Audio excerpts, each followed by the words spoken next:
kabarnya, Kang? Alhamdulillah Iya. sehat, Mbak Nisa. Sehat, Mbak Al- Nisa. Alhamdulillah sehat juga, Kang Iki.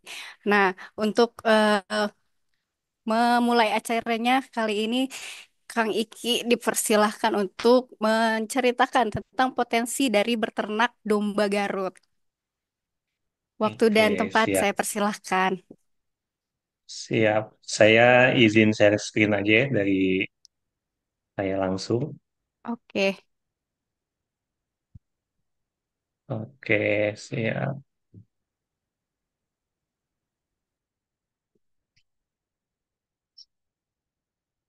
Sudah muncul berarti ya. sudah, Kang. Sudah, Kang. Siap. Baik, saya mulai saja langsung. Bismillahirrahmanirrahim. Assalamualaikum warahmatullahi wabarakatuh. Saya ucapkan terima kasih atas kesempatannya, Mbak Nisa ya, dari BPVP dan juga teman-teman BPVP. Hari ini kita akan mempelajari ya. Jadi kita akan diskusi juga, akan sharing juga. Ini waktu saya sampai jam setengah tiga. Mudah-mudahan ini bisa menjawab apa sih potensi beternak domba Garut yang sudah tentu ya kalau masyarakat Jawa Barat itu pasti sudah mengenal yang namanya domba Garut dan bagaimana potensinya. Nah, ini yang nanti akan kita bahas bagaimana potensi dan beternak domba Garut itu. Nah, ini tadi sudah diperkenalkan ya. Jadi memang basic atau background saya dulu mulai mengenal di peternakan itu karena kuliahnya itu di ilmu peternakan Unpad dan juga kegiatan-kegiatan saya di organisasi Himpunan Peternak Domba Kambing Indonesia dulu sudah hampir 11 tahun. Jadi sudah lama juga menjadi peternak domba juga sudah hampir 13 tahun. Nah, ini nanti yang akan saya share bagaimana sih potensi beternak domba Garut. Nah, kalau kita bicara tentang asal-usul, jadi domba Garut ini kita bicara asal-usulnya dulu. Nah, asal-usul domba Garut itu dari mana sih? Memang banyak yang mengatakan domba Garut ini persilangan tiga bangsa, yaitu Kapstad, Merino, dan juga domba lokal. Kalau kita googling di internet itu paling banyak keluarnya domba Garut itu adalah domba hasil persilangan. Padahal bukan dari hasil persilangan. Jadi domba Garut itu memang berasal dari Kabupaten Garut. Jadi kita itu punya domba asli, yaitu domba Garut.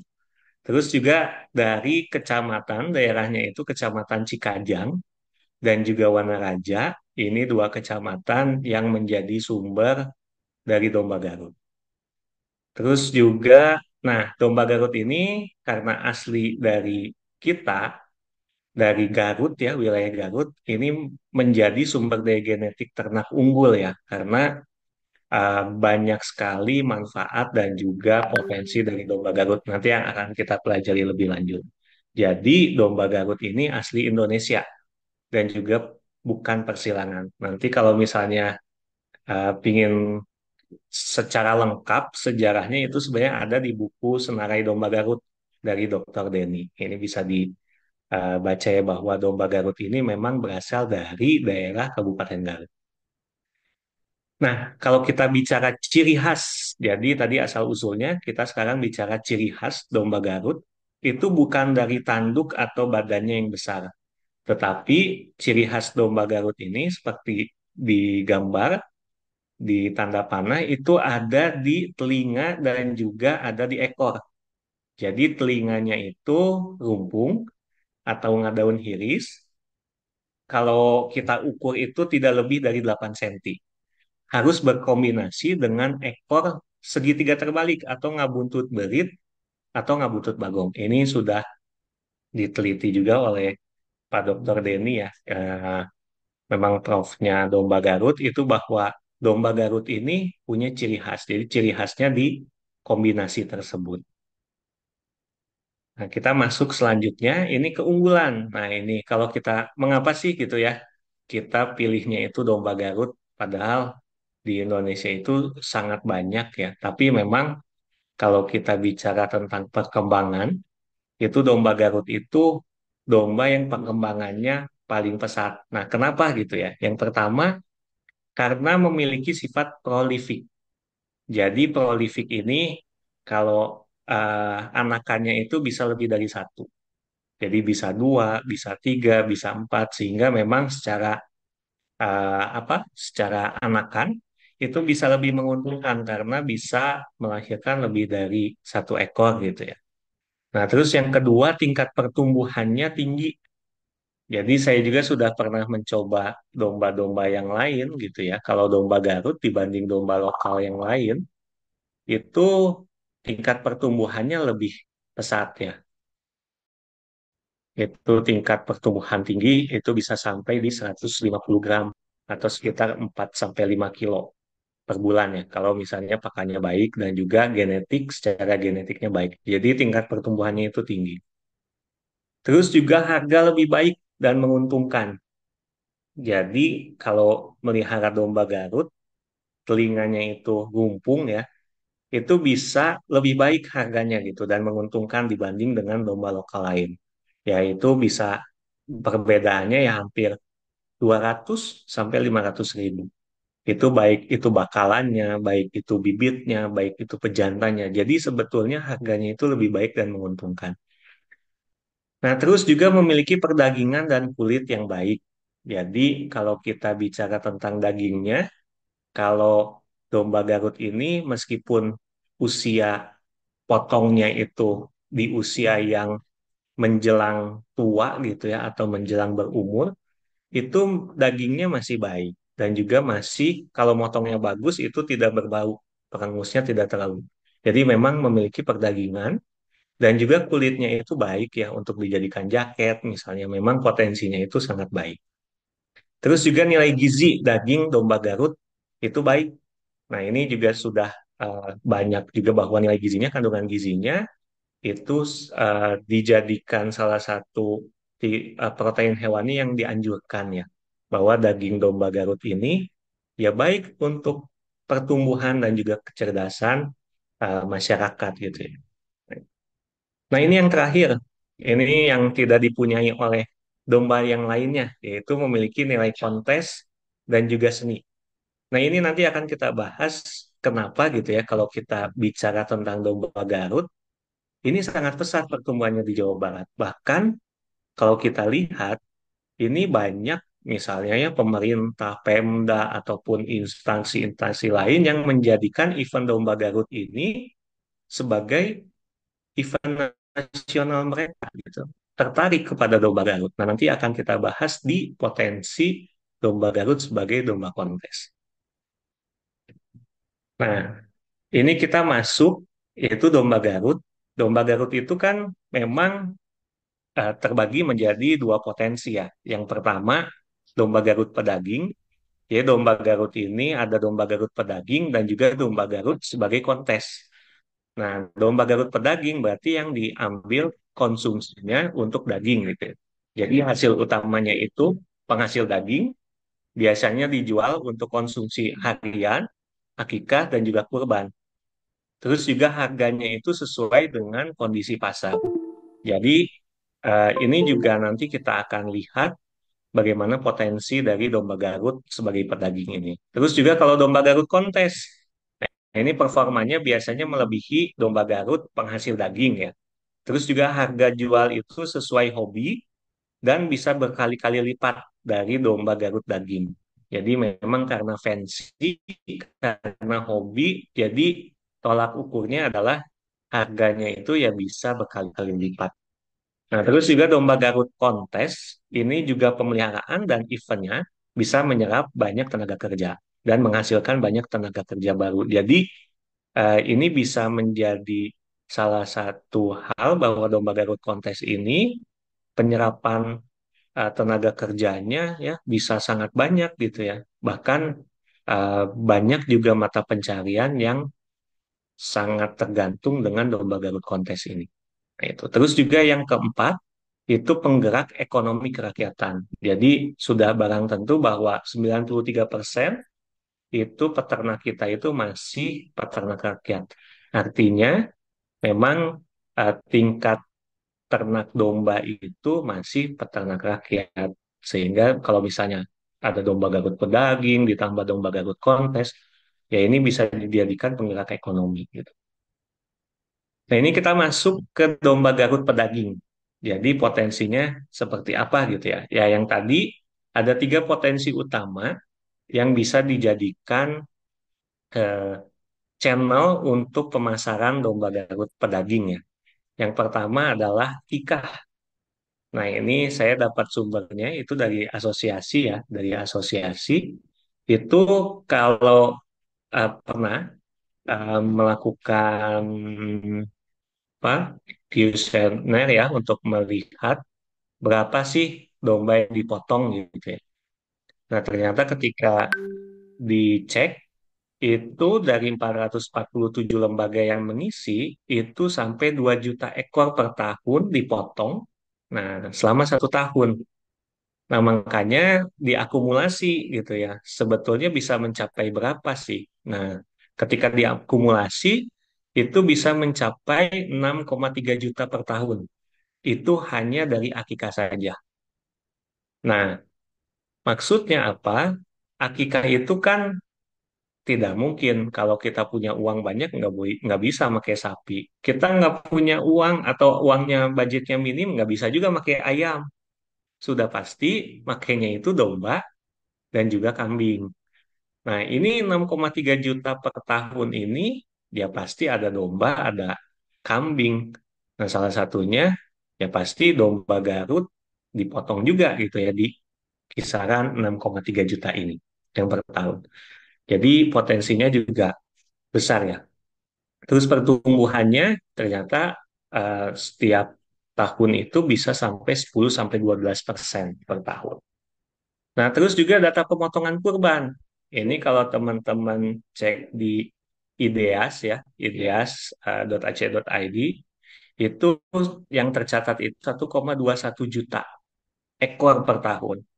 Nah, jadi bisa sampai eh, apa triliunan ya kurban baik akikah gitu ya. Terus kenaikan harganya itu 20% dari angka tahun lalu. Artinya memang eh, apa data pemotongan baik kurban ataupun akikah ini yang sangat besar juga gitu ya, bisa mencapai jutaan ekor. Ini menjadi potensi bagi kita memelihara domba Garut ya, karena kurban dan akikah itu ya salah satu hewan yang dikurbankan atau diakikahkan menggunakan domba. Nah, pasar daging memang tidak ada angka pasti ya, tapi yang jelas kenaikannya itu sekitar 20% dalam setahun terakhir. Ya kalau kita lihat dulu eh, mungkin di tempat kita itu kan tukang sate ya. Sate dari dulu sampai sekarang mungkin masih ada terus ya. Nah, sementara toko-toko kayak nasi kebuli, yang jual nasi kebuli, yang jual olahan-olahan domba dan kambing, itu makin banyak gitu. Otomatis pasti ada kenaikan gitu ya. Nah, terus juga pasar daging, oh tadi sudah ya kalau pasar daging, terus pasar ekspor juga kita sebetulnya sempat ekspor ya, tapi memang kebutuhan dalam negeri juga banyak, sehingga memang yang terrealisasi belum banyak juga gitu. Nah, harga jual bakalan, bibit dan pejantan bisa lebih tinggi dibandingkan domba lokal. Yang tadi saya sebutkan di awal bahwa harganya itu lebih baik dan juga menguntungkan karena bisa di angka 200 sampai 500 ribu bedanya. Kita ngasih pakannya sama, ngasih pakan, ngasih apa sama ya sama. Apa maksudnya? Ya harga lebih baik gitu ya dan juga menguntungkan. Nah, ini saya dapat datanya yang BPS 2020 ini kalau misalnya dari total populasi domba itu 17 juta. Nah, Jawa Barat itu ada 12 juta ekor ya yang ada di Jawa Barat. Ini saya lanjut aja. Terus juga kambing itu ada 19 juta, paling banyak itu di Jawa Tengah itu 4 juta. Memang Jawa Barat ini provinsi dengan tingkat populasi domba terbanyak. Hampir 80% populasi nasional itu ada di Jawa Barat. Nah, sekarang kita lihat domba Garut kontes. Nah, ini potensi domba Garut kontes ini seperti apa gitu ya. Nah, ini yang pertama itu harga jualnya, harga jualnya sesuai hobi dan bisa berkali-kali lipat dari domba Garut daging. Ini menjadi apa ya, bonus tersendiri bagi masyarakat Jawa Barat yang memiliki domba Garut kontesnya itu eh, bisa berkali-kali lipat dari domba Garut daging. Nah, terus juga bisa menjadi penyemangat dalam beternak karena ketika kita misalnya meliharanya itu domba Garut untuk pedaging, ketika kita ngenakin ternyata ada misalnya berapa ekor yang bisa masuk ke domba Garut kontes, pasti harganya bisa berkali-kali lipat. Jadi kita meliharanya itu domba Garut pedaging, tetapi ketika kita dapatkan hasil anakannya itu bisa masuk ke domba kontes, itu bisa menjadi penyemangat bagi peternak karena harga jualnya bisa jadi bonus buat kita. Terus juga event domba Garut kontes semakin marak diadakan di berbagai wilayah Jawa Barat, menjadi satu peluang bahwa domba Garut ini bisa menjadi mata pencarian untuk masyarakat luas. Nah, ini juga menjadi berkah tersendiri ya bagi peternak Jawa Barat dengan domba Garut kontesnya karena eventnya itu hari ini itu tiap minggu itu ada. Jadi menjadi apa? Jual belinya itu sangat banyak ya gitu. Makanya kenapa eh, kita ini ketika memelihara domba Garut ini punya prestis yang lebih bisa menjual harganya itu lebih baik dibandingkan dengan domba lain karena memang pengaruhnya ada fancy ini yang sangat berkembang di Jawa Barat. Peluangnya itu besar.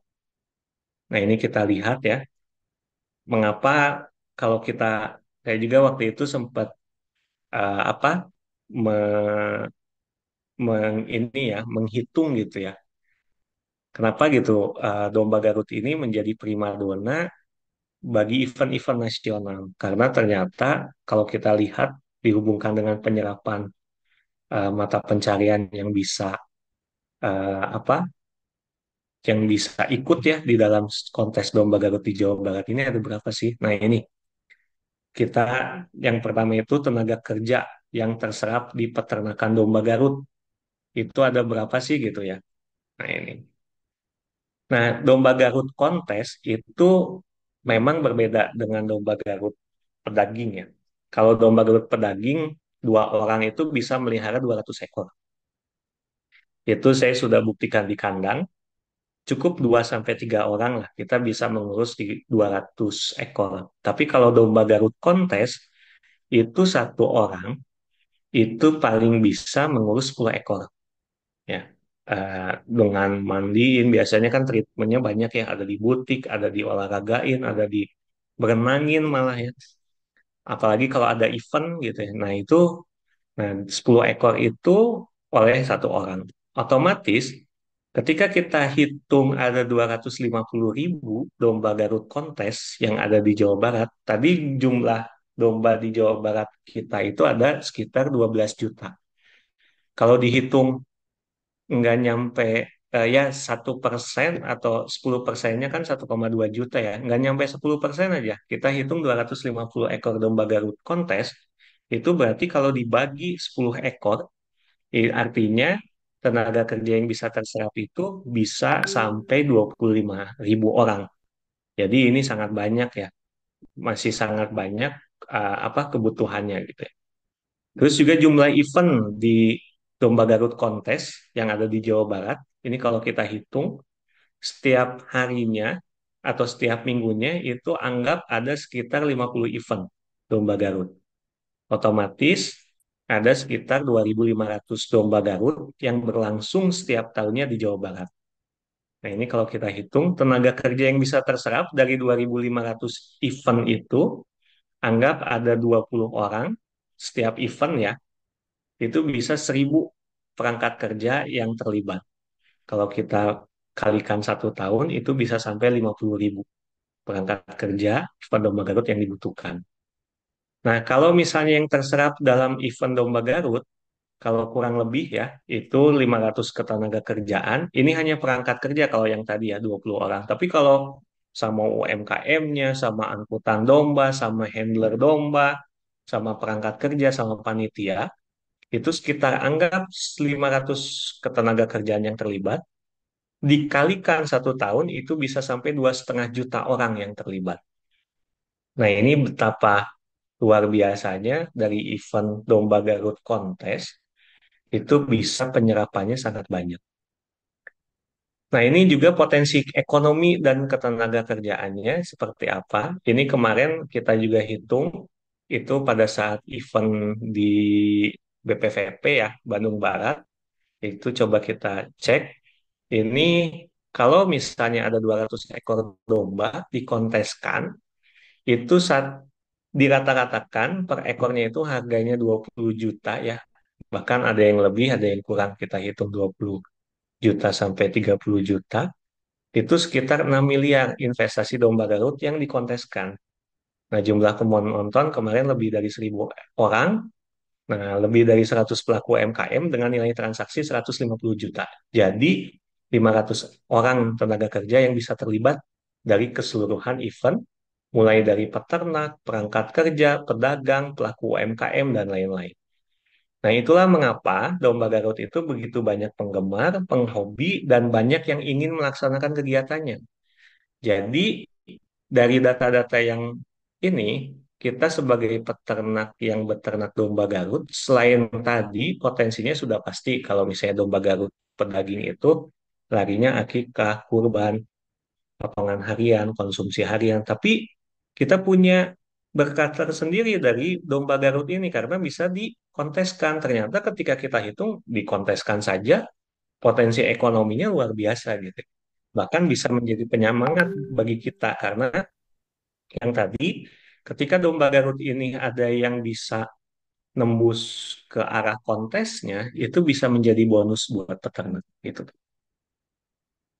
Nah, ini juga data.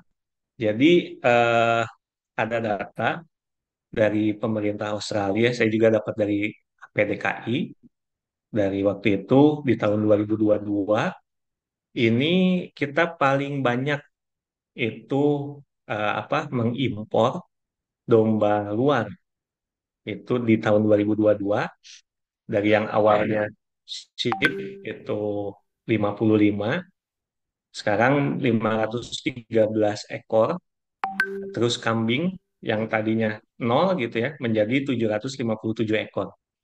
Nah, ini kenapa saya tampilkan dan menjadi potensi bahkan domba-domba atau domba-domba luar yang ada di apa yang ada didatangkan ke Indonesia itu memilih di apa dikawinkannya itu oleh domba Garut gitu ya.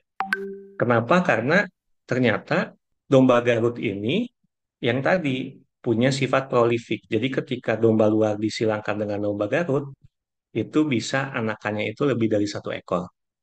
Nah itu, jadi potensinya ketika didatangkan domba luar itu disilangkan dengan domba Garut itu bisa terserap juga gitu ya banyak domba Garut betina yang dikawinkan dengan domba luar. Nah, gini agak- nah, ini kondisi harga domba teman-teman. Jadi ini data pribadi saya di tahun 2018 sampai 2023 ini harga domba itu baik jantan dan betina tiap tahun itu terus naik. Jadi nggak pernah harga domba itu kalau misalnya patokannya kita kurban aja antar kurban ya. Jadi dari kurban ke kurban itu terus naik. Itu di tahun 2018, gimana? Di tahun 2018 itu 55 sampai 60 ribu. Di tahun 2023 ini 90 ribu. Betinanya di tahun 2018 33 ribu. Di tahun 2023 karena 2024 itu belum beres itu sampai 55 ribu. Artinya adalah eh, domba ini harganya terus naik kurban ya. Kalau misalnya fluktuasi setelah kurban ada turun, nanti naik lagi itu wajar ya. Tapi yang bisa kita lihat bahwa setiap kurban itu harganya terus naik. Artinya potensinya itu domba Garut ataupun domba lokal lainnya ini menjadi bisa sangat baik ya.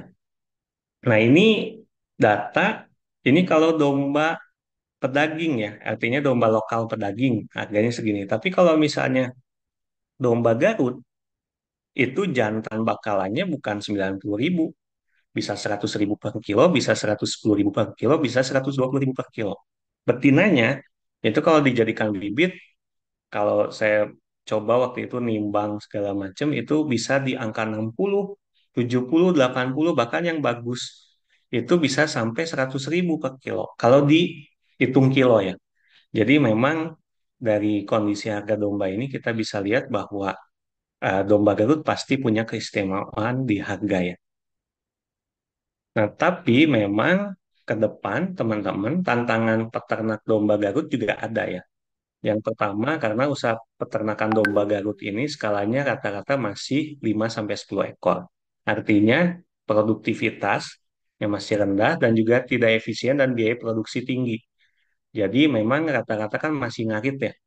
Nah, otomatis tidak memiliki lahan pengaritan ketika musim kemarau, pasti harga biaya produksinya tinggi karena ngaritnya makin jauh. Nah, ini juga menjadi tantangan peternak domba Garut ke depan bahwa semakin minimnya lahan pengaritan, ini kita harus berpikir misalnya uh, menanam gitu ya, ataupun bikin teknologi pakan silase di musim hujannya untuk musim kemarau ini juga jadi suatu tantangan tersendiri bagi peternak domba Garut. Nah, ini juga terakhir, slide terakhir, sebelum saya tutup, itu ada daging sintetis, teman-teman. Jadi, di tahun 2019, saya ada grup alumni peternakan Unpad gitu ya. Ini sempat ramai di tahun 2019, ada yang namanya daging sintetis. Jadi, daging ini tidak usah kita beternak, tapi melalui kultur jaringan, kita bisa bentuk, nanti hasilnya itu seperti daging gitu ya. Nah, ini bisa menjadi ancaman buat teman-teman peternak domba ya, ataupun yang mau beternak domba. Oh, berarti nanti nggak usah lagi beternak gitu ya. Udah aja cukup di lab, dikembangkan segala macam. Tapi memang harganya itu sekarang masih sangat mahal. Cuman diprediksi 20 tahun ke depan bisa jadi setara dengan harga di peternakan pada umumnya. Tapi jangan khawatir teman-teman, karena kita ini mayoritas itu Muslim, jadi ada penyembelihan. Jadi kehalalan daging itu bukan dari daging yang baik ataupun yang tidak baik, tetapi dari penyembelihannya. Artinya, kita sebagai peternak domba, akikah dan juga kurban tidak mungkin menggunakan daging sintetis. Terus juga konsumsi harian juga tetap teman-teman itu harus melalui prosedural penyembelihan. Jadi yang saya bisa simpulkan bahwa peternak domba atau beternak domba ini merupakan usaha yang akan terus konsisten sampai akhir zaman. Itu aja teman-teman. Siap. Terima kasih dari saya. Wassalamualaikum warahmatullahi wabarakatuh. Lanjut di sesi tanya jawab Waalaikumsalam mungkin ya. warahmatullahi wabarakatuh. Warahmatullahi wabarakatuh. Terima kasih Kang Terima Iki kasih Kak atas Iki atas penjelasannya mengenai penjelasannya mengenai potensi-potensi apa potensi di apa di tentang yang tentang ada yang di ada untuk beternak di domba berternak Garut. domba Nah, Garut. Nah, teman-teman, kali teman-teman, ini sesi kali ini sesi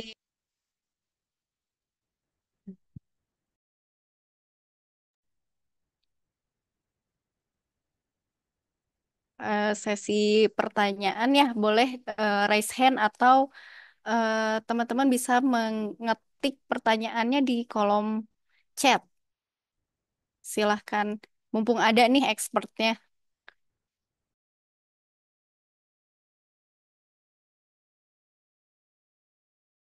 Cepet pulang.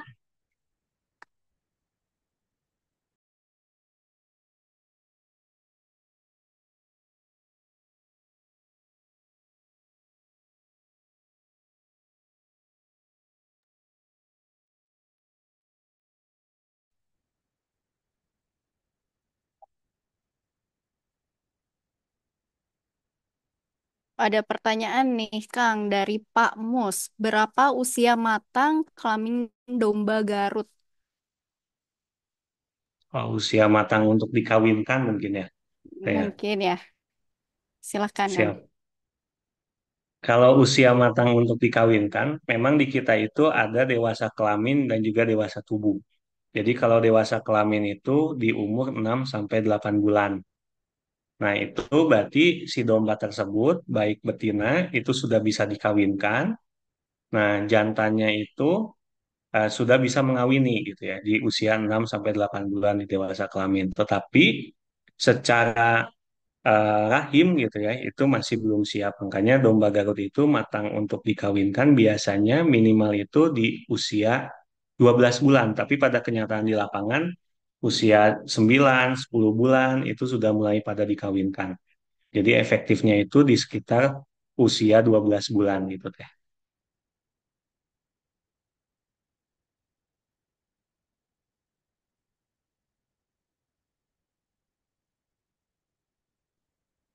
Itu. Oke, baik. Dari Pak Mus, apakah sudah terjawab pertanyaan? Dan ini ada pertanyaan dari Heru. Dalam setahun berapa kali laktasi? Oh, Kang Heru ya. Kalau laktasi, kalau domba Garut kan bukan bukan ternak perah ya.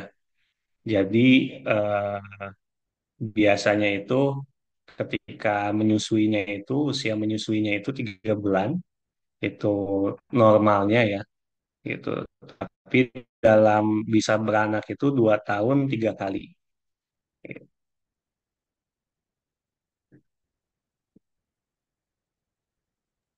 Oke, Ada baik. lagi?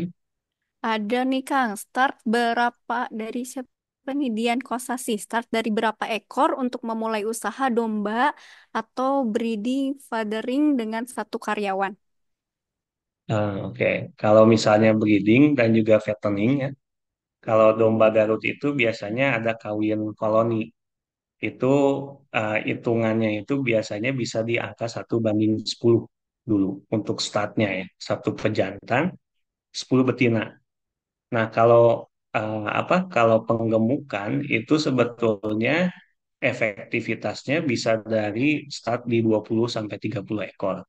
Tapi balik lagi, kita tergantung kalau penggemukan itu nanti misalnya penggemukan domba Garut arahnya untuk kurban. Nah, kita harus lihat dulu kemampuan kita nanti menjual. Jadi kalau efektifnya mah ya bisa 50 ekor bahkan lebih karena kan untuk untuk efisiensi ya, efisiensi produksi. Tetapi balik lagi nanti ke kemampuan kita sama kesiapan kita di kandang. Jadi startnya itu yang paling efektif boleh dicoba dulu 1 banding 10 dulu. Nanti ketika sudah aman, tidak ada penyakit, tidak ada apa, itu bisa mulai sedikit-sedikit ditambahkan.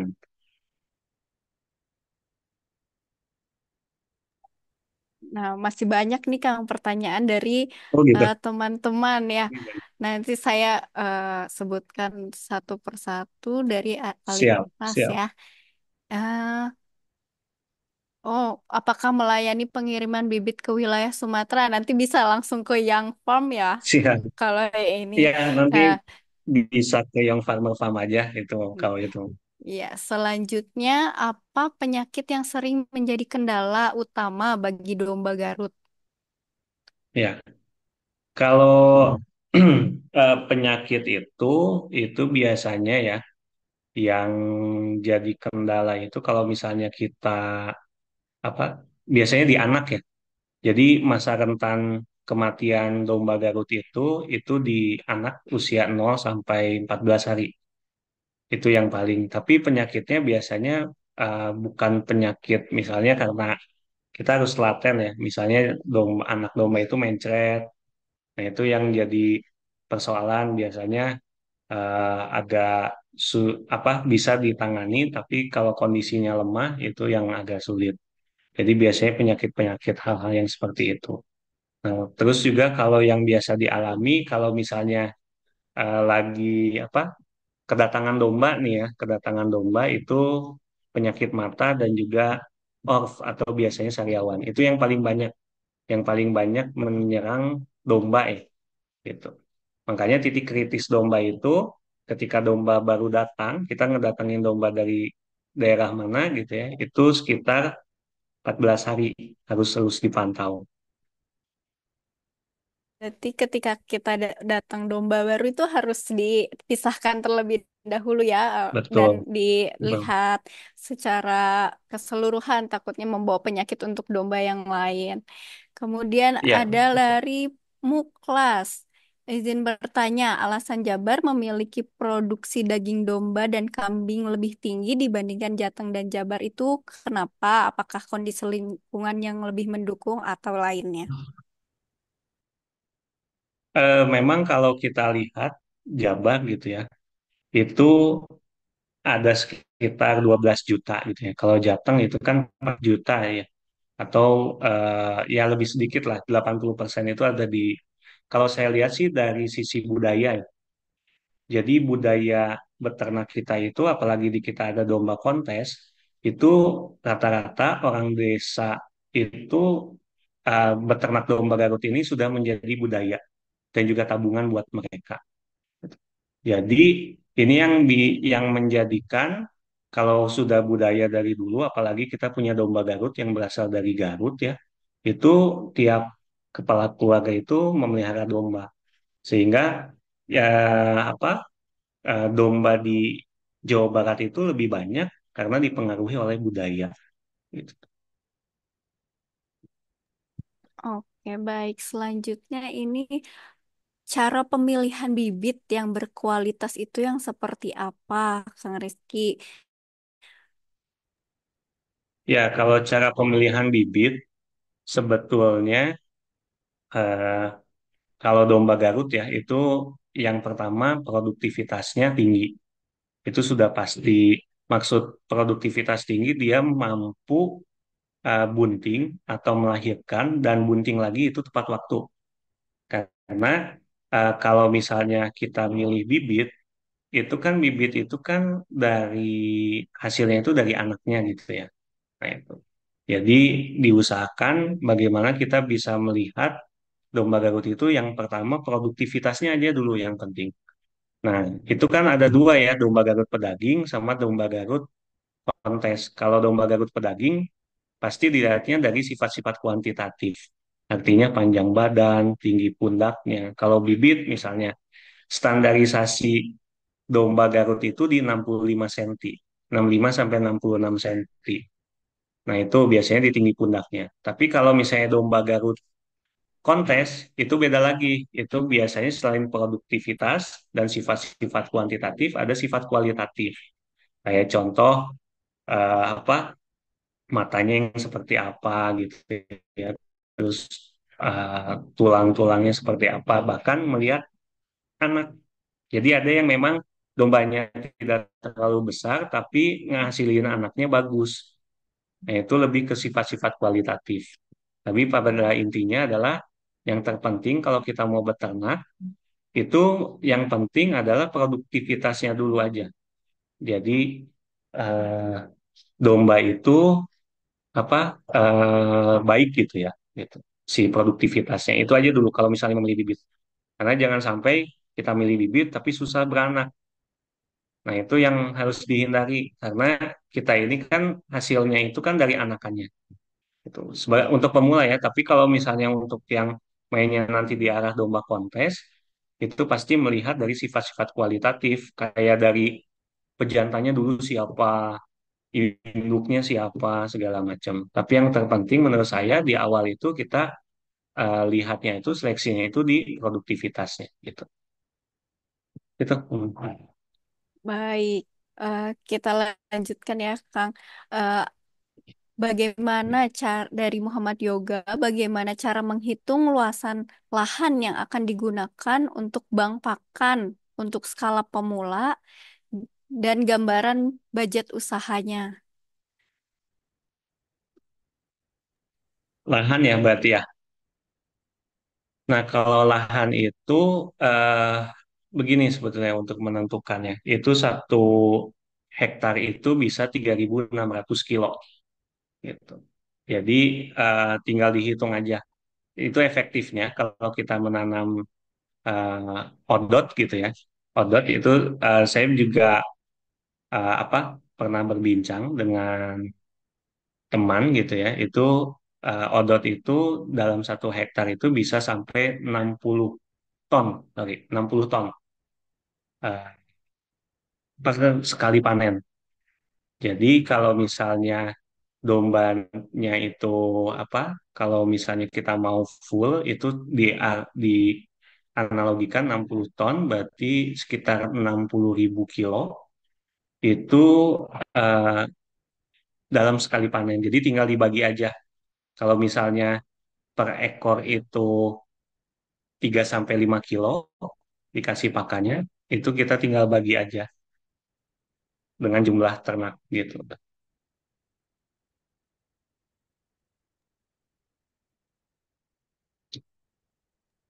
Oke, Kang. Ini ada beberapa pertanyaan yang mirip-mirip nih tentang pakan.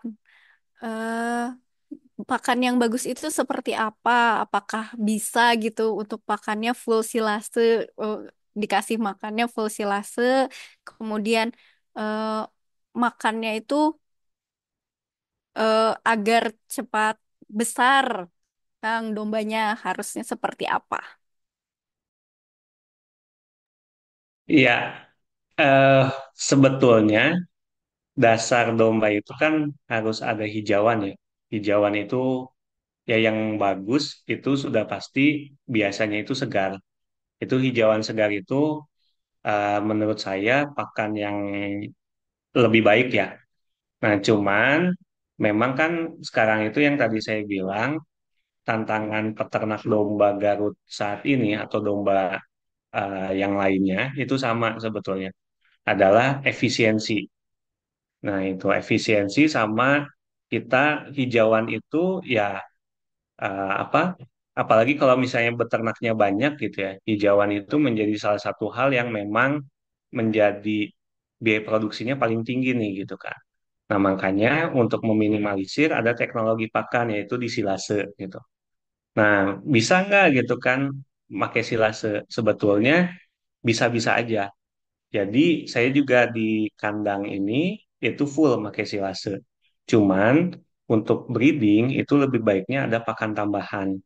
Nah, pakan tambahan ini bisa ampas tahu misalnya atau konsentrat. Gitu. Nah, itu. Jadi kalau pakan yang baik itu sebetulnya silase juga itu kan untuk serat kasarnya, tetapi ditambahkan tetap harus ada penambahan seperti ampas tahu ataupun konsentrat gitu ya. Apalagi di fase-fase tertentu kayak contoh di menyusui yaitu ketika domba melahirkan itu sudah pasti kualitas pakannya harus ditambah.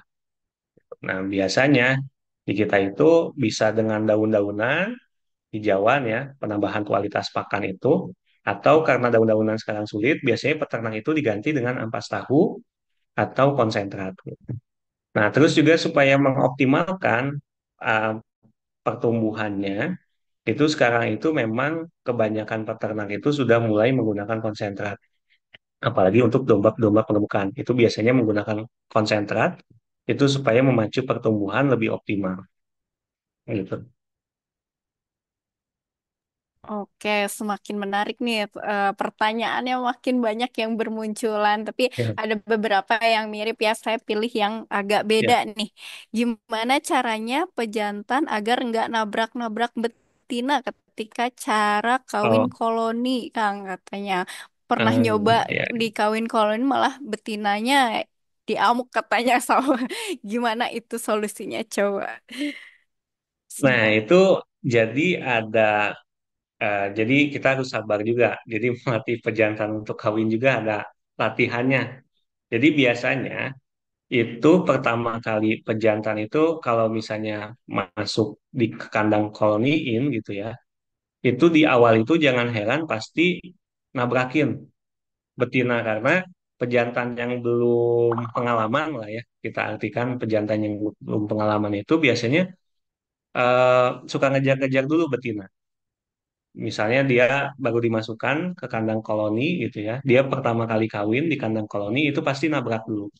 Nah, tapi kita lihat perkembangannya setelah 2 minggu harus sabar ya.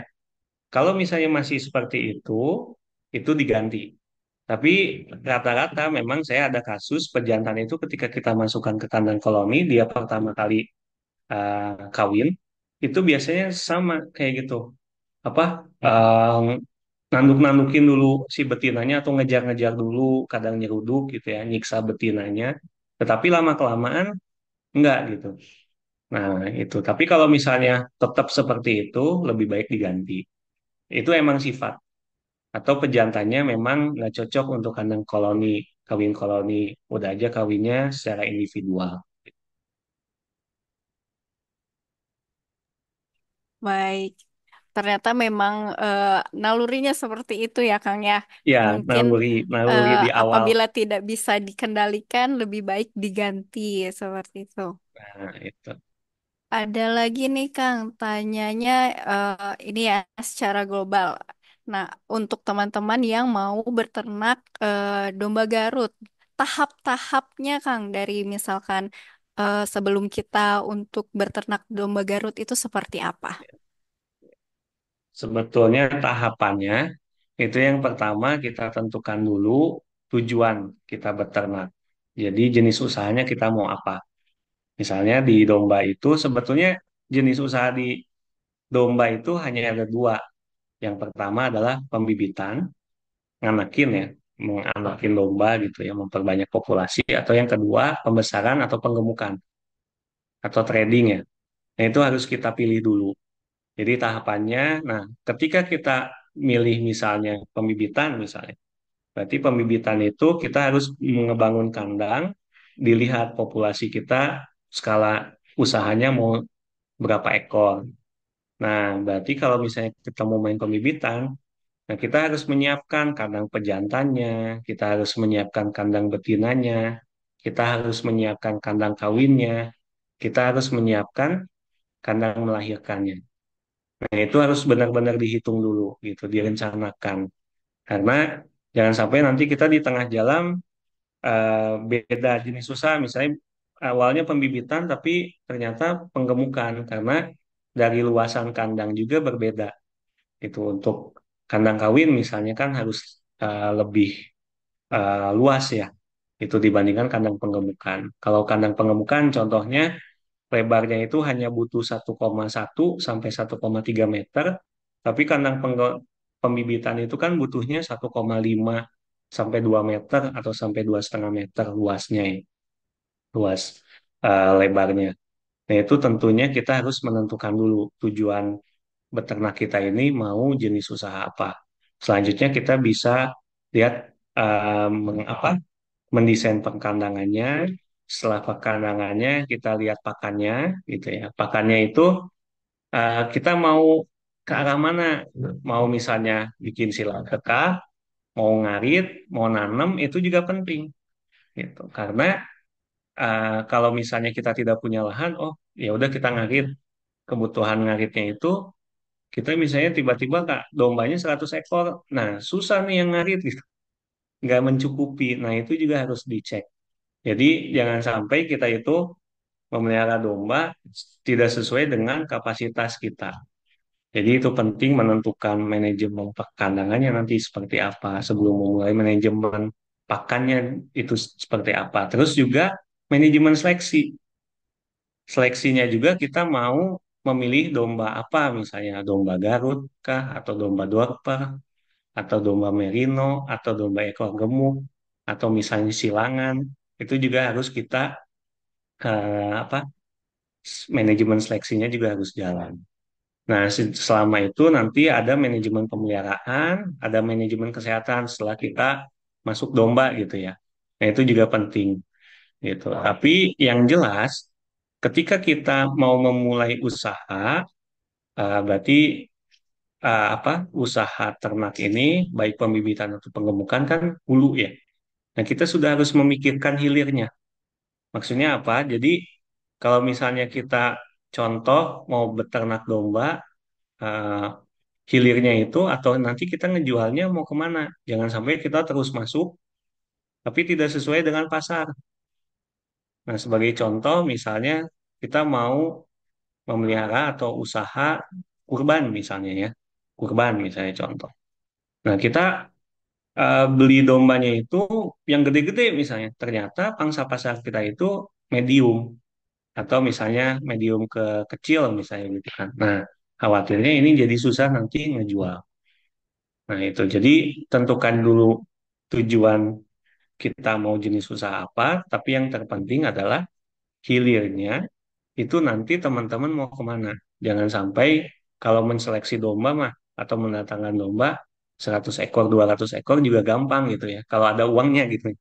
Tapi ngejualnya itu yang susah. Ngejualnya jangan sampai kita masukin domba terus, tapi ngejualnya susah atau tidak sesuai dengan harga jual sesuai dengan keinginan kita. Gitu. Baik. Oke, masih Boleh, ada waktu sedikit lagi Kang untuk ada siap. yang bertanya. Ini kayak dari praktisi ya, dia udah pernah mencoba mengkolonikan bibitan dengan Hmm. jalunya sudah ada 3 bulan, tapi masih eh, belum hamil katanya dombanya. Itu gimana cara membedakan domba muda yang produktif dengan yang tidak seperti apa? Hmm. Ya, siap. 3 bulan ya.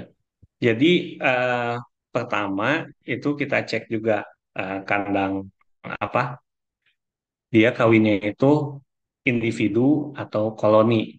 Kalau individu bisa jadi kesalahannya itu ada di pembacaan birahi. Karena domba itu kan harus birahi dulu gitu ya. Jadi ketika domba betinanya itu birahi, berarti dia dikawinkan bunting gitu. Tapi kalau misalnya dombanya itu tidak birahi, mau dikawinkan segimanapun itu akan tidak bakal bunting gitu. Kita cek. Nah, tapi kalau misalnya dombanya itu sudah di kandang kawin yang koloni, kandang kawin koloni, misalnya kita simpan 10 betina atau 20 ekor betina berbanding satu pejantan. Nah, yang lainnya bunting, tapi ada satu ekor domba ini nggak bunting-bunting gitu ya. Nah, itu memang sering terjadi. Bahkan saya pun ada domba yang sudah 2 tahun dikawinkan, itu tetap nggak bunting-bunting. Akhirnya ya saya jual gitu ya. Itu uh, lumrah juga ada mungkin yang susah juga untuk bunting domba tersebut. Nah, itu tapi treatment-treatmentnya juga harus ditempuh. Contohnya domba tersebut lihat. Karena domba ini kan kalau misalnya terlalu gemuk juga bisa susah hamil misalnya atau susah bunting ya.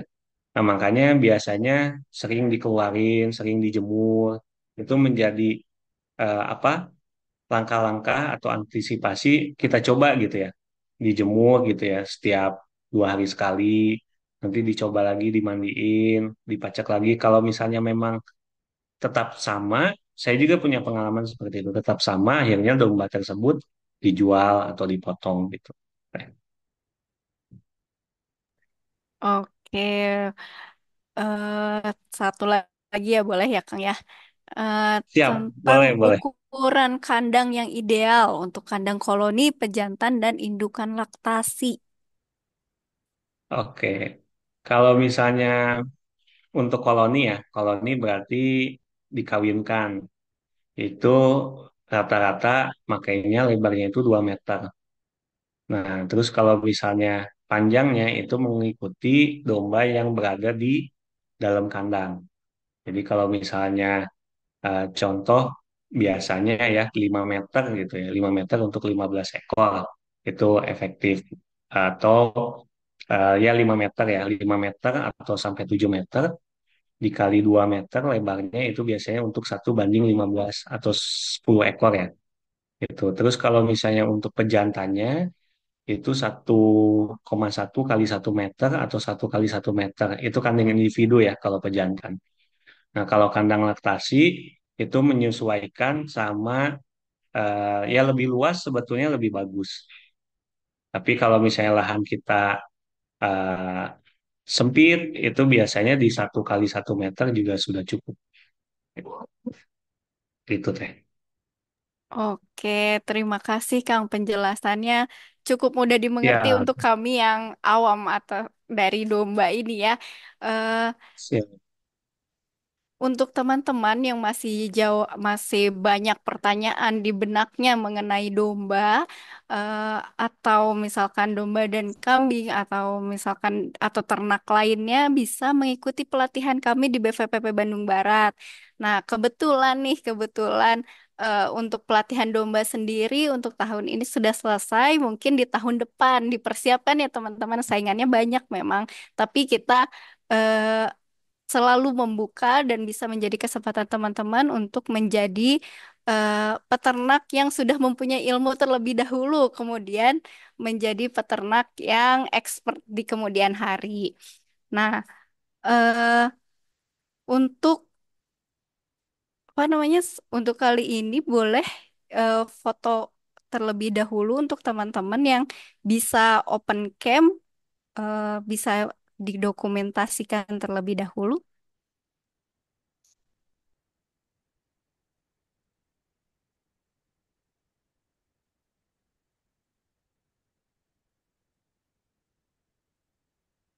Ya, sambil menunggu teman-teman yang mulai on cam ya. Siap untuk yang sesi slide pertama. Satu, dua, tiga.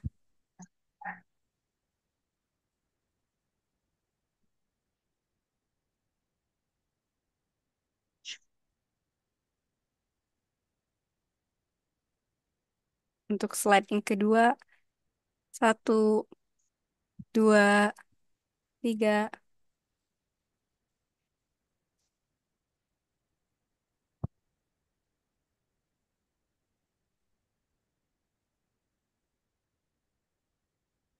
Slide yang ketiga. Sebentar. Satu, dua, tiga.